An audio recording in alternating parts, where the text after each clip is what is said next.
Good morning. Morning. This is DadSchooled podcast, and I am Josh. That is Jimmy, and we're going to get into some heavy stuff today. We're going to talk about thoughts.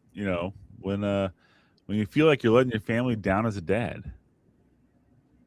That actually had nothing to do with thoughts, which I led with, but then I changed the word, so it's whatever. I Anywho, was curious. um, All right. yeah, I just wanted to throw you off a little there. All right. Good. So if you're a dad, if you're a guy, I can't really say if you're anybody because this doesn't apply to the women folk, but they can still listen. That's okay. Um, have you ever thought this? I think I might be letting my family down. But usually it's a lot darker in your head. Like, man, I'm letting my family down. And it's not because you don't care. It's not because uh, you're a failure. It's because I think you care too much. And that's what we're going to talk about today. We're going to talk about why you feel like you're letting your family down. We have all the answers for you guys. So please stay tuned. Yeah, all the answers. We have not the answers you probably want to hear, but we have all the answers. So if you feel like you're working hard but doesn't feel like it's enough, Jimmy, do you feel like you're working too hard and it's not enough? There's times. Okay. Oh yeah. There's times. What about when you're trying to lead, but you're second guessing yourself? Yeah. Now, Been this is there. not the episode talking about when other people are second guessing you. This is when you're second guessing Yeah. yourself. That's a different topic. Don't we just talked about this? Don't change your wives, change your lives. Okay, no, sorry, I bring that in. There you go. What about if you feel like Jimmy? You ever feel like you're providing, but you're just still behind no matter what you do? Yeah. Been there. Yeah, you've been there. Okay, you're checking the boxes. This is you. Yeah. Check. Okay, Jimmy, have you ever felt like you're showing up, but it's just not? You're wondering if it's the right way. Been there. Yeah. Okay, man, Jimmy, this episode is, I think, for you. This Yeah. might be the one for you. Thank you. Okay? Thank you for this gift. I'm excited. And Jimmy, have you and other people ever thought that your wife deserves better? Everyone. Everyone Everybody. tells me. Okay. Has anybody ever told you your kids deserve better, including How yourself? long are we asking me these questions? I'm not having an intervention, and no one told me to ask you these things. Okay. Have anybody ever told you, Jimmy, you should do more than what you're currently doing, Other people, including yourself? including myself. Oh yeah. Yeah. Okay. The voices Well, in my head. It's multiple. Sure. Yeah. and Jimmy, this has become very apparent that you need this episode today. Oh, good. Okay. Good. I'm glad it's so apparent. Because I don't think that the problem is you're quitting. I think that you're just carrying the weight and emotions and dad feelings that you're just not enough. I think that's the problem. Yep. So where do you think those come? Where does that come from, Jimmy? Why do dads feel like one mistake defines them in everything they do? Like, because you probably beat yourself up every day, don't you, Jimmy? Every day. No, I'll tell you, my internal dialogue is sometimes along the lines of, if I make a mistake on something, then it's I can't believe that I made that same mistake again. I screwed up again. I can't believe I screwed up again.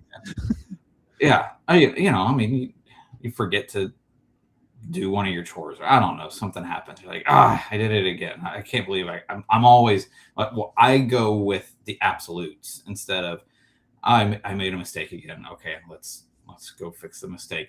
I go to the absolute phrases of I always screw up. I always forget things. And I swing it like so far to the extreme that it obviously isn't the case. I don't always, but I tell myself that. And then I get into the cycle of just beat myself up that I'm the absolute worst. So wait a minute. You're telling me your wife tells you that you messed up, and she's hard on you, No, or you're just telling me that you're usually the hard? doesn't even usually doesn't even have to come from someone else. I Okay. do a pretty good job beating myself up on my own. Okay. So you're your best. worst enemy, you're saying. Mm-hmm. Okay. But why is it so hard to feel like you're doing enough then? Like, why do you think that is? Why beat yourself up so much over it? Like, you control your own emotions, right? So why are you so hard on yourself? Yeah, I mean, you end up playing a comparison game against other, other dads or friends you have in the community, people that you know, and it looks like on the outside, like, oh, they got it all figured out. That everything just seems to click for them, or you have your own goals, whatever you're working towards, things that you would like to do, and you just can't ever seem to get there. And it feels like you're the reason why you end up telling yourself like, oh, it's because I could have gotten us there if I did the right thing, if I tried harder, if I didn't mess up here. There's 100 reasons. So you're saying when you look over at me, you're like, man, he has it all together, and I don't. That's what you're saying? I'm waiting for you to tell me all the ways that you've messed up. Oh, it's coming. It's not until later in the show. So, okay. All jokes aside, um, that's the big one, the comparison game. Keeping up with the Joneses, we call it. Looking over. My gosh, I'm not. I don't want to get myself in trouble by saying that my wife does this, but she might, in some way, shape, or form, come to me and say, "Man, everyone's going on vacation." This is the common one in our household. Okay, everyone's going on vacation. I wish we can go on a vacation. That's the important thing to her. Like, she wants to have family time. I get it. I love it. I love family time. She's a very hard worker, very strong work ethic. She's always into something. There's not a minute of the day that she's not doing something productive. It's exhausting, honestly. Um, Mm. I wish that she would slack off for 1 minute of her life, but she is not capable of it. And I want to be able to be like, yes, taking time for yourself, which I guess she does like every night, like maybe an hour before bed. She'll read a chapter in a book, not an hour, a little bit, but she'll read a chapter in a book. She's been like really trying to stay diligent about doing that lately. But other than that, I wish she'd slack off more because she's just too productive. It makes me feel like I can never sit down and relax either. Because if I sit down and she's working, then I feel like I'm slacking off. That's a different topic. The point I'm trying to make here is, my wife always looks at somebody, always comments, "Hey, we should go on vacation. I want us kids to have a really good experience and remember these times with us." And it's borderline sometimes, keep up with the Joneses because people post all their springtime, summer fun, or summer spring break, summer fun vacations, and it just feeds to her, and she looks at social media a lot of times and sees that, and then that feeds back to me like, I don't know. She says that kind of thing, and it translates directly to my ears of, you're not doing enough to get us in a position that we can take these vacations. And it's hard for me. I know she's not saying that, but to me as the provider of our house, like, I percentage wise provide the most income for us to have the lifestyle we have. So when I hear things like, "Oh, we can't afford this," or "We can't go on this trip," it directly translates to my ears that you're not making enough. Which in reality, I'm making plenty. We're doing good for ourselves, but it's still that little thing that gets in my ear whenever I hear those things. Um, and then if we have a decision we have to make, like we're having problems with our washer dryer once again. Well, our washer this time, surprisingly, the little sensor saying water not detected whenever it tries to fill. And here's a fun fact, and this I know we're going way off script here, Jimmy, and I apologize. I know you should expect this by now from me. But I say I can't find this one in our notes. last night, I'm looking for the washer story. I don't see it. Yeah, washer. Last night or this morning at midnight, I pulled my washer away from the wall because it's like the only time I had to work on this. All the kids were going to bed before that and whatever. But I knew exactly where I needed to check to see what was wrong. And it was giving me the error that it just wasn't getting water. I know it's getting water because the clothes are wet inside, duh. But it's still freaking out because it's having some obstruction. So here's what I did. I shut off the little water water valves in the back, cracked open the lines, and in the process of doing this, I looked at the lines and I realized something. 2 years ago, when I hooked this washer and dryer up, and I bought these, I hooked the lines up wrong. The hot was going to the cold, and the cold was going to the hot. And I have made So every time comments. you've had it on, wash my clothes in cold water, you've been putting it in Hot water, straight straight hot. Okay, and this is the thing, like the washer internally mixed it to like warm or hot. This was straight up the cold water was getting the hot. And it was like, this explains why our clothes are always hot when they come out of the washer. I was like, this is weird, you know? You shouldn't do this. It's on cold. I never thought to look at the back, and this is like dumb me. I'm not technical or mechanical. I know things, but for some reason I hooked this up backwards, right? And I'm like, I'm looking at these lines, and I'm thinking, surely I didn't make this dumb mistake. Surely my house lines are just swapped, and that's why I did this, because I know better, right? And sure enough, my hot water wouldn't turn all the way off either. That's the other annoying thing. So now I have a bad house valve I gotta either ignore diligently or take care of. As long as it's not leaking, I'm not going to do anything with it. But it wouldn't turn off all the way, so it was a little small trickle. It was straight up hot water out of the hot. I'm like, dang it. I did hook it up backwards. So all that aside, I was able to put the little lines into the wash basin next to the washer. And these are stacked. It's an efficiency washer on the bottom, dryer on top. So it's like heavy as heck, right? So I get this thing moved, get the lines all pulled off. I pull out that filter, the little screen filter inside, completely junked up. Now it was going to the cold section, right? The hot water was. Now, mind you, we had our hot water heater go out a couple months ago. I completely like start leaking in our back room. Internally, they said there's all sorts of junk. You know what? That junk went everywhere in our house. It was all over that screen. It was all gunked up on the cold intake. I'm like, dang it. So I did what any respecting dad would do. I pulled that screen out. I washed it as best as I could, and it's all clean now. And then just to make sure, I took the hot water out, which is perfectly clear. I put it in the cold water. I took the other one, put it in the hot water. I'm like, we don't use hot water as much. We shouldn't be, even though we were. And that, that's another thing. How much efficiency and hot water have I been using on my washer? Like, oh my gosh, I didn't know this. For the last 2 years. No.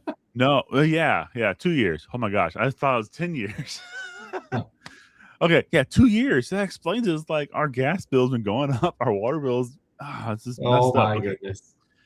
Yeah. My wife doesn't know any of this yet either. I found it out last night at midnight, so it's gonna be weird to tell her this. Good thing she doesn't watch this show. Good thing she doesn't watch this show. Jimmy's mom, don't tell her. So anyways, I hooked it all up, and I got it all in there. And because I had the system that was leaking water out the back, and it was emptying of water, when I tried it next, it gave me the same error. But I was listening to it, and it sounded like, you have a hose, and you have air in your hose. It was like that sound you don't want to hear again, going through the lines. Yeah. And then it finally got all the air out. Well, when it was trying to do the test cycle with some clothes that's been sitting in there, it gave the error again. So then I just like, okay, I ran it again, and it ran fine with no problems, no error coming up. We have a little app on our cell phone actually that tells us there's an error for the washer. So it didn't error for the first time in a long time. So I'm hoping I fixed it. That entire story, the point of that, Jimmy, you're like, where is he going with this? The point of that is, I have this thing in my head. I messed up. This is all my fault. This should not, if this was hooked up correctly, we rarely use the hot water. That the hot water heater dying, I don't think is my fault because we used it on the washer. It was dying. It was 12, 13. It was a 13-year-old water heater. It was going anyways. Okay. Now, did we excessively use it by having a family of 6 washing clothes constantly? Maybe it contributed. But now I got to tell my wife, and I'm dreading this, that I messed up. Like her technical husband that should know everything. I know she's not going to be as hard as I am myself, but I messed up. And I got to come confess this to her. And I can't hide it anymore because I just told the entire world on a podcast. But, it's it makes me feel like a failure, even though I have a whole track record of wins. That little thing right there makes me feel like One thing just that takes one thing. Yeah. it just That takes one thing one that, thing. you know, I don't have any memory of this, and I don't know if it's just like the snowball effect off of this issue. Like, are there clothes that my wife is like, I wonder why they're not fitting me anymore? I wonder if there's things that have shrunk in our household because of this mistake. And I just didn't know it. Like my son's pants, they're shorter than like they always seem to be short. Is this why? Am I How shrinking his clothes every single time he washes them? how I many don't know. chapters in your story would have been written differently if just the hoses, that one simple choice, if the Right. hoses had just been put in Right. the So right spot. the metaphorical here is like don't cross your hoses, dads, right? Yeah. But yeah, I mean it makes you wonder like how many trips to Lowe's have we made because of this issue? Not Lowe's, Kohl's to get clothes. Oh gosh, yeah. Go get more clothes. Yeah, how many times does that happen? And it's just like, oh, he's a grown boy. Or I've been like, but in fact, it's just dad didn't hook up the washer right and the clothes are shrinking. That shrink Oh, guard that's did hilarious. nothing, I tell you. Anywho, so that's my little see when am I going to put my story out? There it is. There's my story. There we go. Thank you. I feel better about myself. Yeah. So the whole one bad mistake doesn't take care of 10 good ones. You know, doesn't wipe your board clean, start over. And you know you use the word absolute, and I was gonna make fun of you for being a Sith when you said that, but I didn't, and I'm still not going to. But it's true. Like in an argument with your spouse or with yourself or other people, or listening to your kids argue to each other when they have a problem, the first thing they go to is the blanket statement absolute. You always do this. I Mhm. always do that. You always do that. And you don't always Or do never. that. Yeah, Always or or never. never. Those are Yeah, the or two never. words that. Yeah. Mm-hmm. So the same thing goes with us internally. Like we look past all of our successes as dads whenever we have a mistake and we're like, oh, I always mess up. Dang it, not again. Mm-hmm. Now, Jimmy, are there dads out there who mess up all the time? Like nonstop. Maybe. I hope not, but maybe. Okay. I mean, I'm going to say statistically as possible. Okay. Now, But I, I, no, I generally, I truly, would say that's not the case. yeah, generally is not the case, but I truly believe statistically in the universe, there is a dad that no matter what they do, good intention or bad, they mess up. But the statistical chance of that being you, one of our listeners, is very low. Okay. Broadly speaking, your one mistake is not what defines you. You know, it could be a huge mistake. Like not doubting that. You could blow up half your house. You know, I don't know what you did. But you know what? Tell us what you did. Go to dadschoolpodcast.com, scroll down to the bottom, the contact form, and tell us what you did. And Tell us how you blew up your house. yeah, tell us how you blew up your house. But FBI, don't listen to this, please. Yeah. No, but seriously, dads measure themselves by their worst moments. You know, that's not how you should do it. Not their overall faithfulness, and that's in my opinion. And this is gonna get down the whole controversy rabbit hole again. We've had some conversations about faith in this podcast in the past that have come back at us, but great conversations online, one-sided mostly. But I would argue that even biblically strong men have felt this weight before. Do you think that's true, Jimmy, or you just say I'm full of malarkey? No, I mean, it's one of the great things about scripture is that it's stories of real people having real experiences and real emotions. So, Right, yeah. right. So we got David. Big surprise. David's a really good model for how not to be sometimes. But gives us all the emotions. He does. And, so Psalm 38:4, right? For my inequities have gone over my head like a heavy burden. They are too heavy for me. That doesn't sound all sunshiny and roses to me, Jimmy. I don't think David just had a bad day here. He's dealing with some real failure in life. And if you know anything about David, he's made some mistakes. He's gone down the bad road a couple times, right? Yeah. He could He's feel also done some of the most amazing things. When exactly. you read some of his other stuff, like, oh, if I could just be like David, and then you see the parts where he messes up, and there's so many parts of the Psalms where it seems like that's how he defines himself, where he's just stuck on that. And you're like, but look at all this other stuff that you've done that's just absolutely phenomenal. So it's, yeah, where is your actual identity? Who are you really?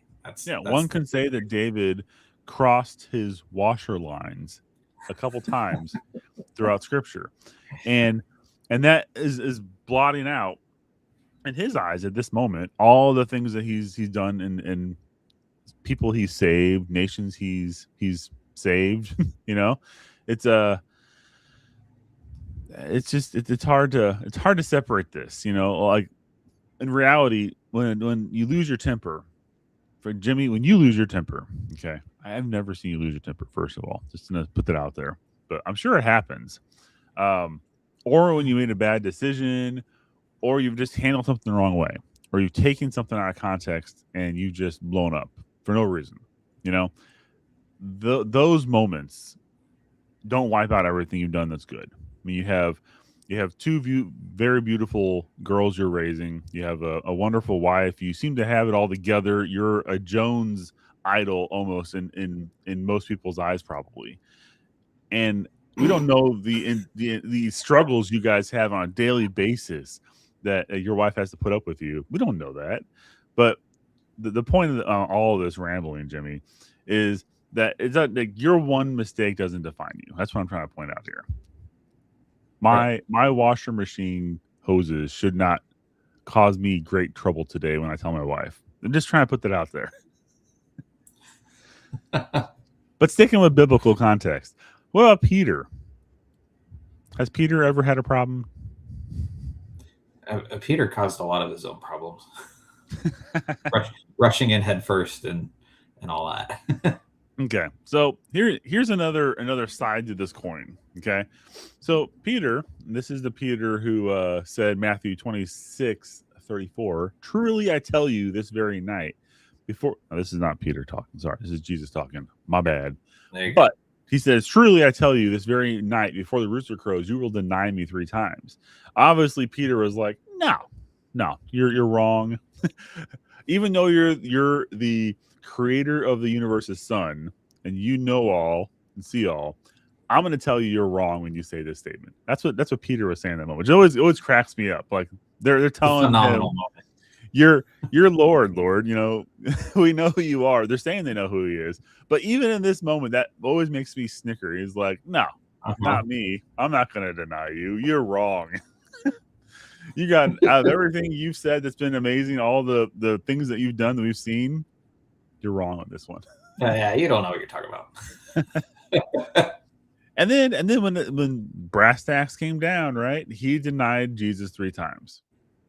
Right? Yeah. So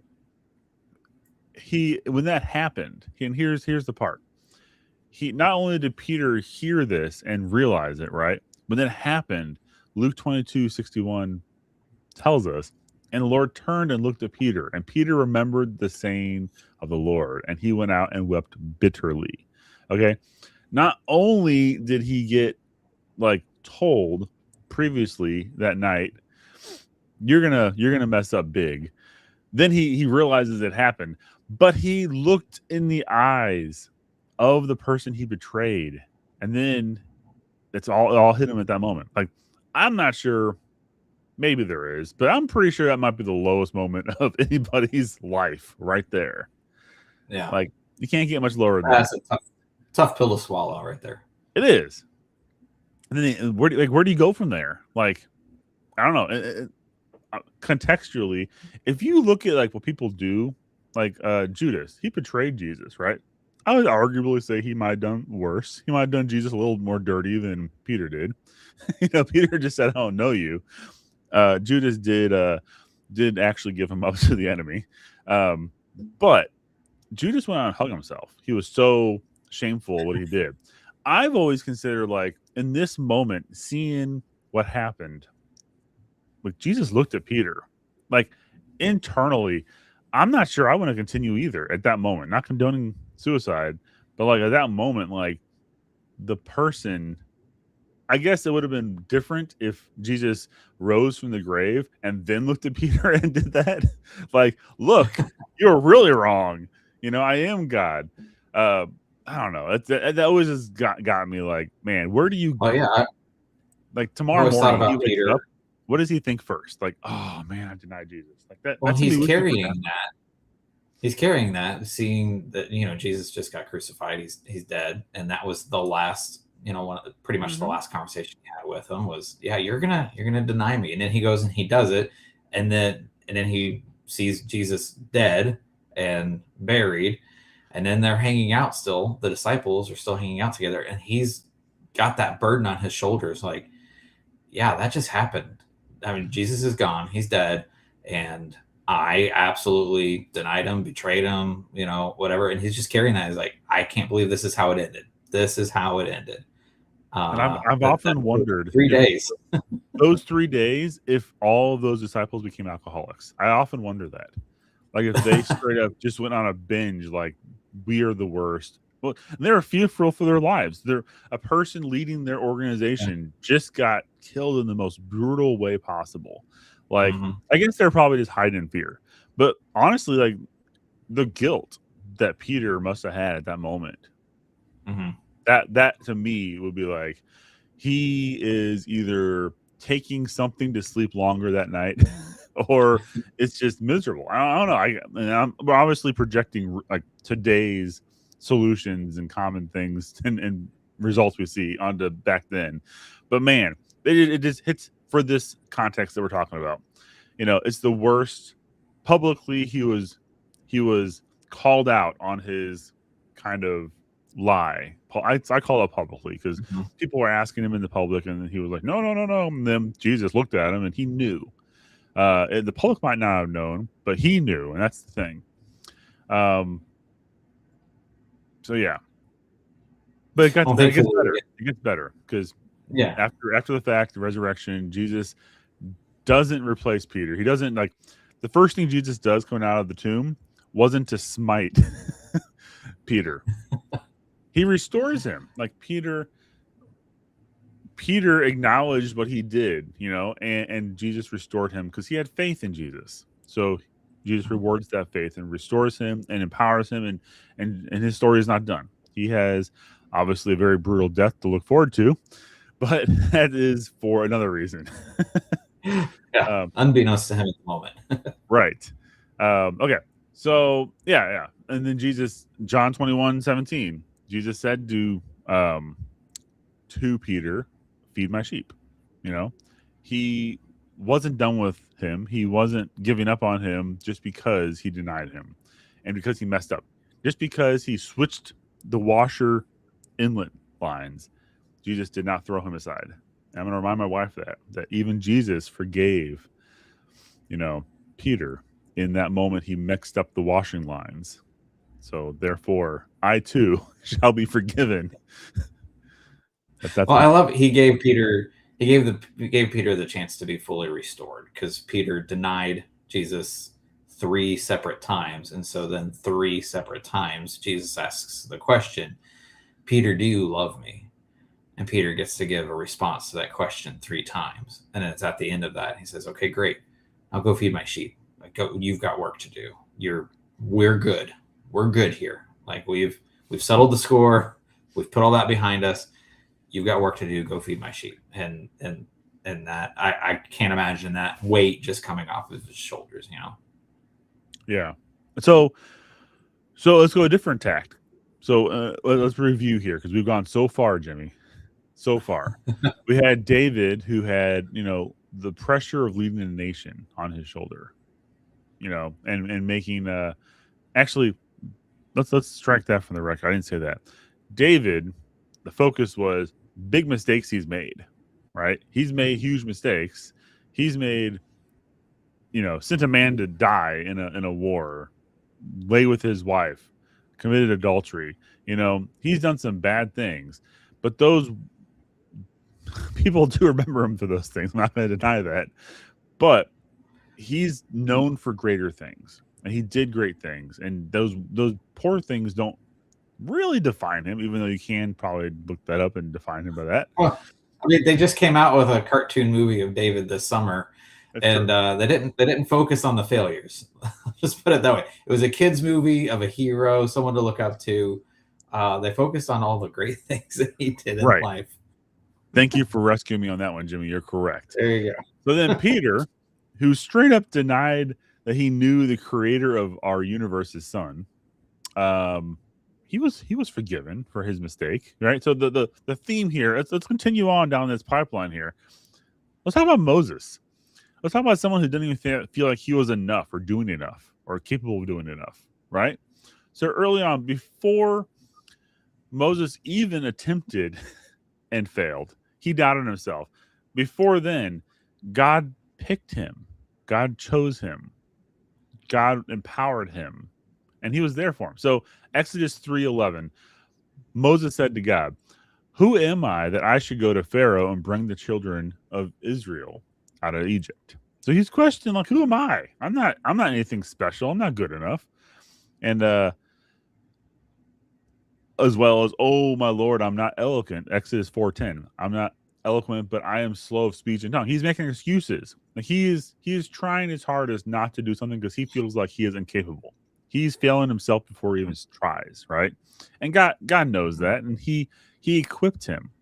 Um, he didn't just like give him the tools. Here's the big thing. I'm skipping. My gosh, I'm skipping through things. But he didn't just tell him you are enough. He didn't say you got this. He didn't give him some pep talk. He did him one better. Exodus 3:12. I will be with you. Like, I don't know, as a Christian male, that is some of the most empowering words I can think of. And I I'm not trying to be silly by saying this, but I know God is with me even when I have to approach my wife and tell her I switched the lines on the washer. He's with me. It's not like I'm gonna go face anything alone. I can go to work and have the worst day possible, but I know he is still with me. Therefore, I'm gonna be okay. Everything's gonna work out, even through the most tragic circumstances in life. I don't have to understand why something's happening. I just have to understand that God is with me, and there is no plan B. No matter what decisions I make or bad choices, good choices I make, my choices were not outside of what is supposed to happen in this universe. God's with me. That's the key message there. If God was not with me, I should be worried. I should be very worried. But because I know God is with me, I'm not. So, Jimmy, comments on and that? yeah, I mean, I love all the portions of this story. It's it's been distilled down into just a fun kids story Yeah. anymore, but there's so many layers to it. When Moses is saying, "Who am I to go approach Pharaoh and and try to make these claims?" You grew up in his home, Right. like you're part of his family. Like you are the perfect individual to come and stand up for the people of Israel because you're one of them. That's your actual family. But to be in front of Pharaoh, he knows you more intimately than anyone else. So yeah, like you are the perfect person. So brush all that aside. I'm sure Moses in the back of his head, he's like, yeah, we don't see this part in scripture. He's like, yeah, but I killed a guy. Like Yeah. I'm a murderer. I mean, how am I the right person when I've done something that drastic and terrible? And then he comes out with but I can't speak well. I'm not so good Mhm. with words as like he's just whatever his issue is, a stutter, or he's not bold. We don't know. He just says he's not good with words. But then God says, "I'll be with you, and I'm going to send your brother with you too, Yeah. like someone to also speak." You say that that's something you're not good at. All right, I got your back. You're not going to be alone. I'm here. Your brother's going to go too. Aaron, Mhm. Aaron, go be with Moses. Um, I he could use provided this. him. I could use He this with my provided him son. support. I can, Yeah. anytime Okay. that Oliver doesn't want to do anything, I can be like, it's okay. Take your brother.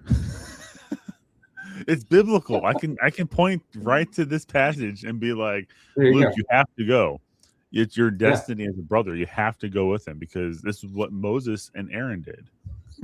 Sorry, Mhm.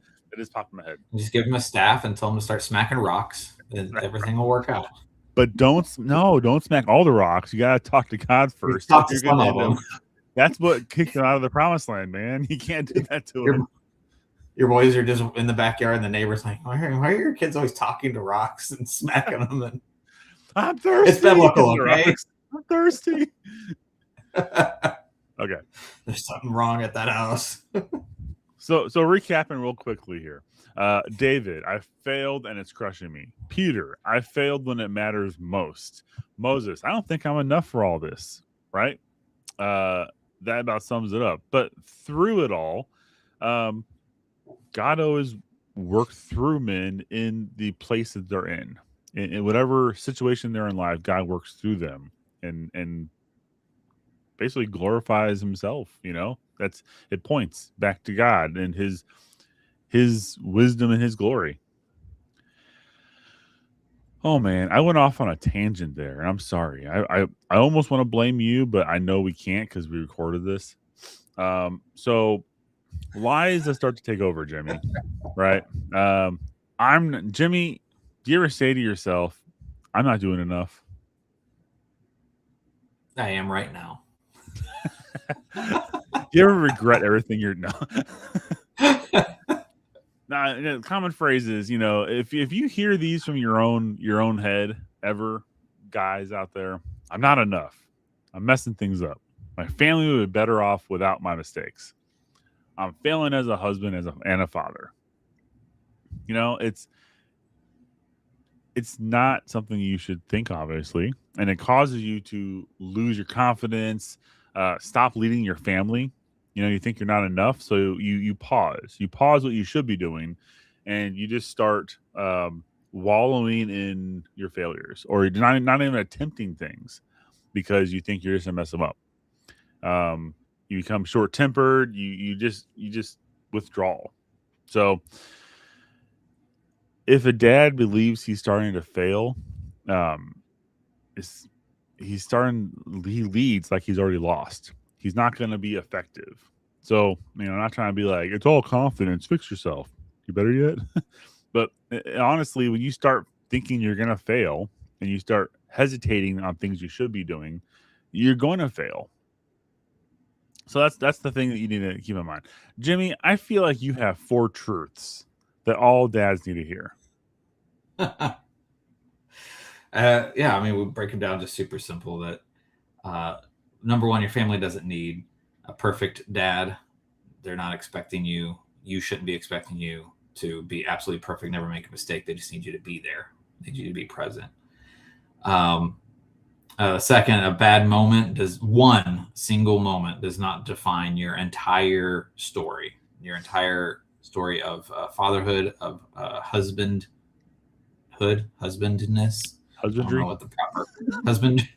No, it's animal husband. No, yeah, no. That one moment doesn't define everything about you. Just like we were looking at Peter and David, like that, their one mistake. That's not the whole thing that defines them. Number 3 is faithfulness matters more than perfection. Again, like you shouldn't be expecting perfection, but being faithful, choosing to make the faithful choice when it's present in your mind.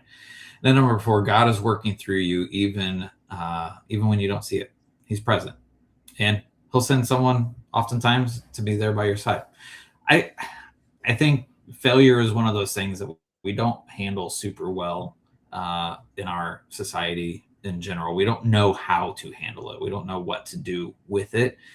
And especially in this age of social media, it can be absolutely brutal. Like to your point of how much we compare, seeing what's going on in someone else's life.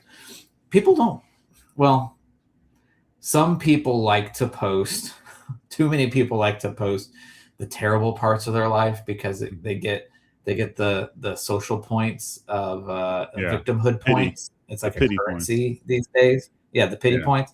So there are people that post that sort of stuff, but a lot of it is people posting only the highlights, only the great parts. And so then Mm-hmm. you end up feeling like so it's brutal these days that when you do have a mistake, when you personally make a mistake you're responsible for, and that's your lens that you're filtering everything in your world through, it feels like, oh my gosh, like I've absolutely failed. And I'm worse than anybody else that's out there. No one else is doing what I'm doing or experiencing what I'm experiencing. Um, Failure provides great opportunities for learning, and adapting, adjusting. And we don't handle it that way very well these days. We don't look at it as this could be an opportunity.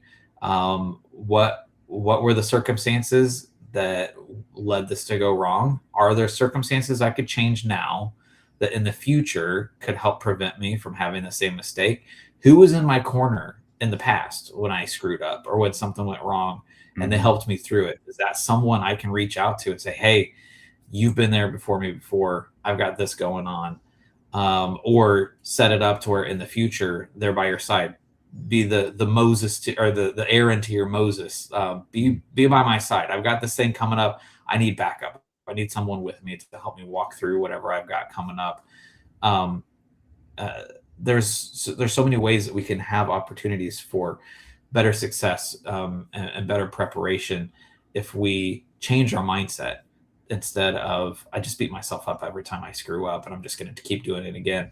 Look at how everyone else is doing so awesome, and I can't attain that. I can't keep up. Um, Take that lens away. Like just stop with the doom scrolling because that doesn't benefit anything. Right. And dig deep in your community, dig deep in your marriage. That's your primary person. That's your teammate. That's by your side. And then who else is in your community that can walk through this stuff with you? Right. Was that number That's one? that's no, that was all four. That Okay. was my distill it. That was my distill it all into one rambling thought. You're welcome. You're gonna laugh at this. I think punctuation matters, and I think I was too tired when I was writing this. But in closing encouragements, okay, Jimmy, I was about ready to Okay. lead with, if you feel like you're letting your family down, you're not the only one. Boy, are you right? No, no, everything you said was true, and you're not letting your family down. If you feel like you're letting your family down, like I'm not going to say statistically you're not. There's a chance that there's someone out there who probably is. We want to hear from you. Please message us at dadschoolpodcast.com. Go to our website and leave us a comment on how you're letting your family down. And it can be anonymous. And we will love to talk more about this and use your example to help other dads what not to do. But We mostly would like to have a side conversation with you off yeah, microphone yes, we're not going to blast so that your we can encourage you. I kind of said that wrong. We're not going to highlight your failures on air. We want to help you. We're not going to make fun of you. So please reach out to us. But I assure you, 99.999% of the time, you're not right in what you're feeling that you're letting your family down. You're not. You need to double down. And I think the root of everything here is you need to double down in scripture. I think that's a safe bet.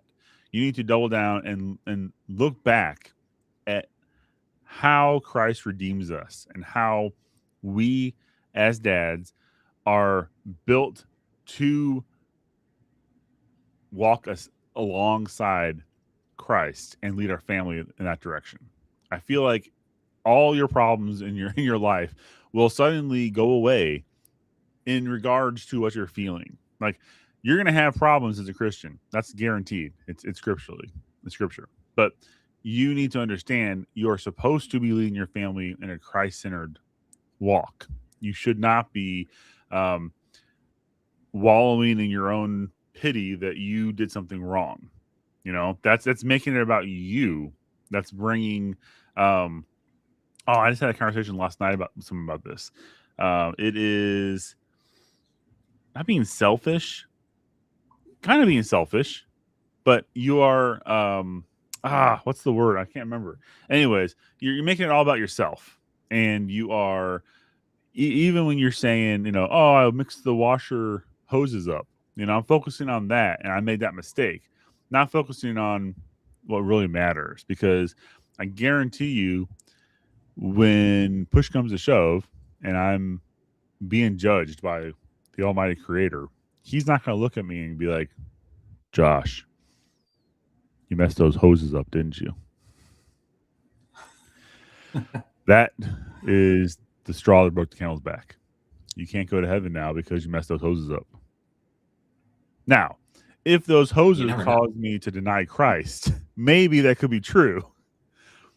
But that's also selfishness of making that all about me instead of realizing the true importance of mistakes happen, move past, ask for repentance, ask for forgiveness, and do better, going forward.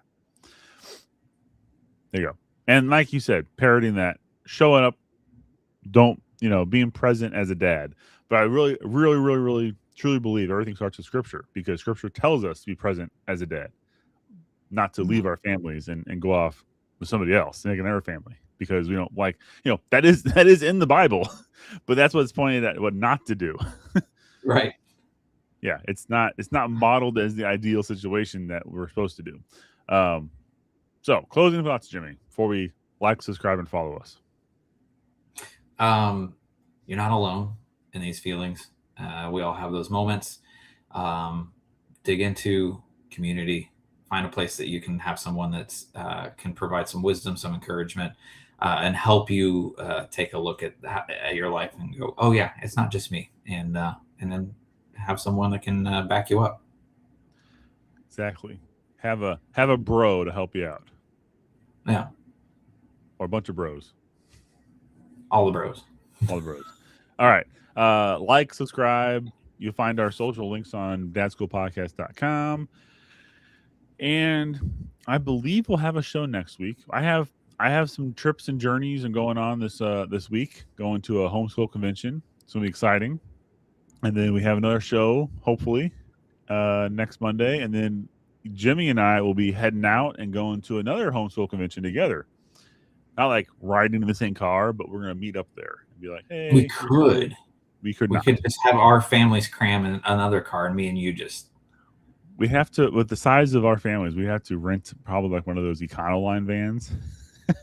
It could be fun. Which could be entertaining in itself. I'm sure the kids would have a blast doing that, actually. Yeah, probably. That would not be very economical, though. Yeah. So anyways, see you guys later. Like, subscribe. Please reach out to us if you need any help. We're here for you, not to make fun of you, but to be alongside you and help you walk in a God-centered walk in life. Have a good day. Bye. Bye.